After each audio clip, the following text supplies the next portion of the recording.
ఇటీవల కాలంలో ఏ సంక్రాంతికి లేని విధంగా 1 కాదు, 2 కాదు ఏకంగా 5 అచ్చ తెలుగు సినిమాలు థియేటర్‌లో విడుదలయ్యాయి. ఒకటి తర్వాత ఒకటి చొప్పున బ్యాక్ టు బ్యాక్ విడుదలయ్యాయి. ఈ సినిమాల ఫలితం ఏంటి? ఏ సినిమా హిట్ కొట్టింది? మరే సినిమా బ్లాక్ బస్టర్ అయ్యింది? లాంటి ప్రశ్నలకు సమాధానాలు తెలుగు నటి చిన్న పిల్లాడికి అడిగినా కానీ తెలిసిన ముచ్చటే.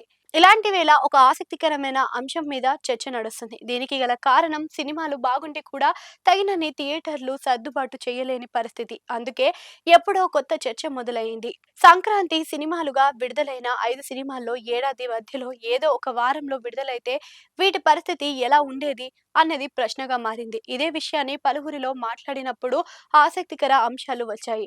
అదేమిటంటే ఈ సంక్రాంతి సీజన్ కు మొదలైన మొదటి సినిమా ప్రభాస్ లాంటి స్టార్ హీరో నటించిన ది రాజాసాబ్ ఫలితం ఏంటో ప్రత్యేకంగా చెప్పాల్సిన అవసరం లేదు.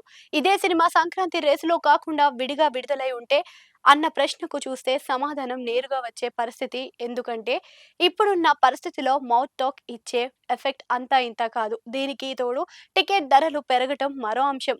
వీటి అన్నిటికి మించి మరో ఇబ్బందికరమైన అంశం ఉంది. అదేంటి అంటే 1కి 4 సినిమాలు చూస్తే ఆప్షన్ ఉండటం. పండుగ సెలవుల్లో వీలైన ఎక్కువ సినిమాలు చూడాలనుకున్న ఆలోచనలతో ఉన్న వాటిలో చాలా బాగున్న వాటినే చూడాలన్న ఎంపిక చేసుకునే మైండ్ సెట్ ప్రేక్షకుల్లోనే ఉంటుంది. దీంతో చూడాల్సిన సినిమాల్ని సైతం మిస్ చేసుకునే పరిస్థితి. ది రాజాసాబ్ పక్కాగా పండగకి రావాల్సిన అవసరమే లేదు. ఈ జోనర్ మూవీ ఏడాదిలో ఎప్పుడు వచ్చినా పర్లేదు. దీనికి తోడు ప్రభాస్ లాంటి స్టార్ హీరో సినిమా అయినప్పుడు అవసరమైన స్క్రీన్లు అప్పచెప్పేసే పరిస్థితి పండుగ వేళకు లేకపోవటం ఒక మైనస్ గా చెప్పాలి. సంక్రాంతి రేసులో భాగంగా విడుదలైన రెండో సినిమా మెగాస్టార్ నటించిన మనశంకర వరప్రసాద్ గారు. ఈ మూవీ ఫలితం ఎలా ఉంది? ప్రేక్షకుల ఆదరణ ఎలా ఉందో ప్రత్యేకంగా చెప్పాల్సిన అవసరం లేదు. అదరగొట్టే కలెక్షన్లతో దూసుకుపోతుంది. ఈ మూవీ పక్కాగా సంక్రాంతికి రావాల్సిన అవసరమే లేదు. ఈ మూవీకి కూడా పక్కాగా పండగ వేళలోనే రిలీజ్ చేయాల్సిన అవసరం లేదు. పండక్కి రావటం, ఆ వెంటనే మరిన్ని సినిమాలు విడుదలకు క్యూలో ఉండటం, స్క్రీన్లు అవసరమైనంత రాబరీగా ప్లాన్ చేసుకోలేకని పరిస్థితులు ప్రేక్షకుల పాజిటివ్ గా రియాక్ట్ అవుతున్నా మిగిలిన సినిమాలకు దారి చూపించక తప్పని పరిస్థితులు కావడం, స్క్రీన్లను త్యాగం చేయక తప్పని పరిస్థితి. సంక్రాంతి రేస్లో విడుదలైన మూడవ సినిమాగా భర్త మహాశయులకు విజ్ఞప్తి. నిజానికి పండుగ రేస్లో కాకుండా మిగిలిన సమయంలో విడుదలై ఉంటే ఫలితం మరోలా ఉన్నది అనే వాదన వినిపిస్తుంది.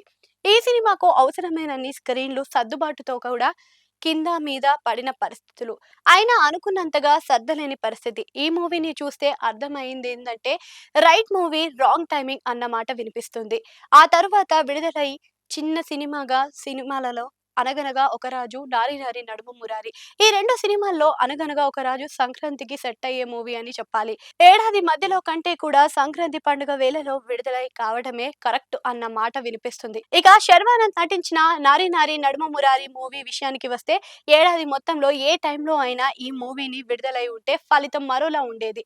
ఇలా ఈ పండక్కి విడుదలైన సినిమాల్లో అత్యధికంగా ఏడాది మొత్తంలో ఎప్పుడు విడుదలైనా సక్సెస్ అయ్యే పరిస్థితి. పండుగ హడావిడిలో కాకుండా విడి రోజుల్లో విడుదలై ఉంటే ఇప్పుడు దక్కిన విజయాన్ని మించి సొంతమయ్యేదేమో అనే అభిప్రాయాలు పలువురి నోట వినిపించడం గమనార్హం. మీరేమంటారు?